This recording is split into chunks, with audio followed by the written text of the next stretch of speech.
Hickok 45 here. What's 100 years? Nothing. Yeah, this baby was made in 1874, and this one was made in 1973, almost 74, so almost 100 years. 99 years. I stretched it. I rounded up to 100, but these firearms were made almost 100 years apart. Same firearm, and at one point they had the same finish. Color case hardened blue. Yeah, Colt single action Army, basically 4 3/4 inch barrel, even though the one in my right hand was cut down a little bit from a 7.5 inch barrel. But all original, 1874 and 1973. Okay, I thought I'd just have a little fun with that and make fun of people who are always talking about gun companies that will not innovate. Well, this is the ultimate non-innovator, Colt Firearms, don't you think? Let's shoot this thing. We're going to shoot one of them. Let's shoot this one with the modern. I don't have any black powder ammo today. Let's shoot this one. 4 3/4 inch barrel, Colt single action Army, made in 1973, second generation, and wow, almost 100 years, and the same lame old design, but still fun to shoot, right, target? Yeah. How about you, plate? Yeah. 2 liter? Woohoo! Boom. Should be empty. Yep. Good old Colt single action. Colt, they're just so lame. They just went year after year, decade after decade, century after century, the same design, right? And I'll show you what I have on the table just to prove it. But I want to thank the people that help us, Davidson's Gallery of Guns, where you get a guaranteed lifetime replacement on your firearms purchase. They're a great company. Silencer Central, they do one thing and they do it really well. Make wonderful suppressors. Check them out. You've seen them here. And then SDI, the Sonoran Desert Institute. Get yourself some distance learning and firearms technology, drone technology, all sorts of things. Check them out. And also, before I forget, Alabama holster. I don't have an Alabama holster for any of these, but I've got one for a bunch of firearms. Been using them for a long time. Great little holsters. Appreciate their help. So yeah, we have, let's see, we'll get this back in, well, this one is out of order. I'll unload it just so no one will be frightened by those brass pieces you see in there. Yep, this was 1973 manufactured. So let's see, the oldest one here is this one, 1874. Of course, again, notice how different each one of these is. I mean, they're just a totally different design. 1874. Well, let's see, let's put them back in order. This one would go right here, actually, if I put them in order. Okay, so back again. I'll try again. 1874, 1883, 1901, 1957, 1973. This one's in the 1990s, I think 4 maybe, and then 2016. Okay, now there's a variety of grips amongst all these fellows, but look at that, same gun, and of course barrel lengths vary, but the same lame design. And I say 100 years, actually you should be able to do the math. 1873, it's 152 years as I speak to you that this design has been the same.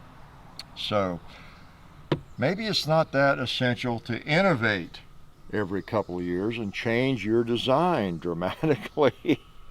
So mainly I have a little fun here, but you know, there is some logic in some of this. We were talking about this before the video. You know, when you go back into the 1800s, let's see, find all the, I didn't bring my 1884 or other, but this is nice. You know, this first run in the 1800s, these were just very popular firearms for carry, for defense, for home defense, military use, you know, cavalry. It was just one of the premier, most innovative, most practical designs. And then as you move into the, let's see, this would be the transition into the 20th century, still people were carrying these things, and they preferred them sometimes over a double action Colt or a double action Smith & Wesson. And then even some preferred it over a 1911 when those came out and that kind of thing. You know, so they weren't obsolete. There were people who actually preferred it. But I guess you could say, what do you think? As you move on into the 20th century, into, I don't know, 1920, 1930, 40, then even though they were continually made, it was a little bit more of a historical thing.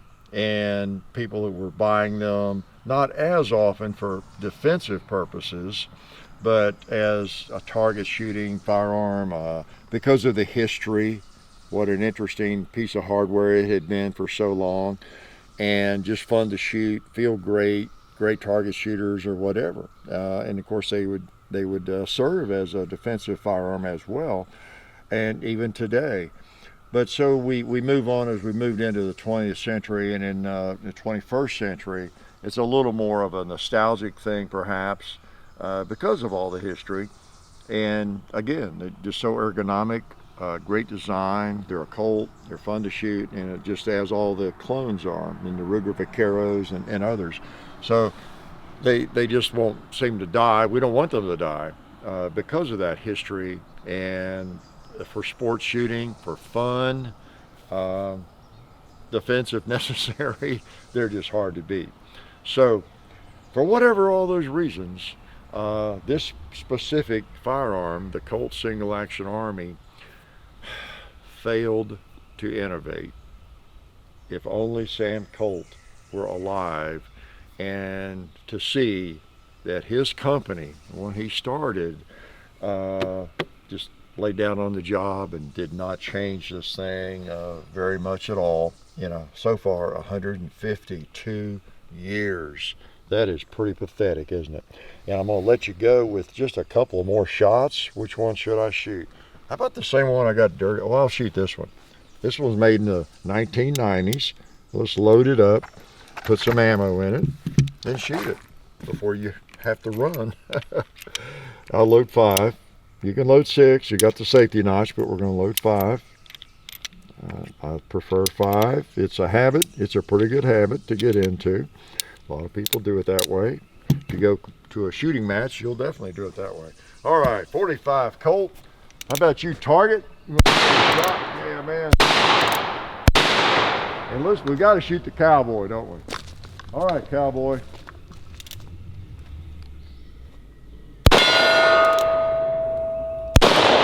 All right, pretty cool. 5 shots from a Colt Single Action.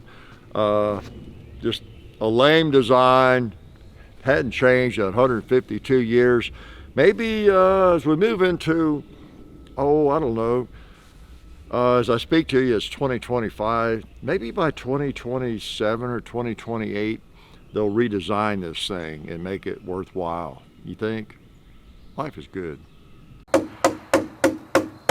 Oh yeah, that's better. This is a great gun for defense. Oh hey, didn't see you guys there. While I've got you here, I want to remind you of our friends over at Talon Grips and Ballistol. Talon Grips makes grips, can you believe it, for all different types of firearms. You can get rough texture or more of a rubberized texture. It just sticks right on there. You know, really affordable, really cool option to improve the grip for your handguns or rifles. So please check them out at talongungrips.com. You'll be glad you did. And also Ballistol. Dad has been using Ballistol for many years. It's a cleaner and a lubricant, and it's non-toxic. It works really great, and we're happy to have them on board since it's been a part of our shooting endeavor for a very long time. So go to ballistol.com, talongungrips.com, and also while you're out there, I'm juggling all these things here. Also, while you're on the internet, please do check out our other social media like Hickok45 on Facebook.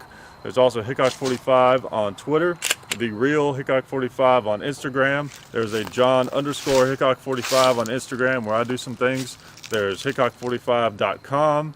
You can find us also on Gunstreamer. So check out all that stuff and then watch more videos.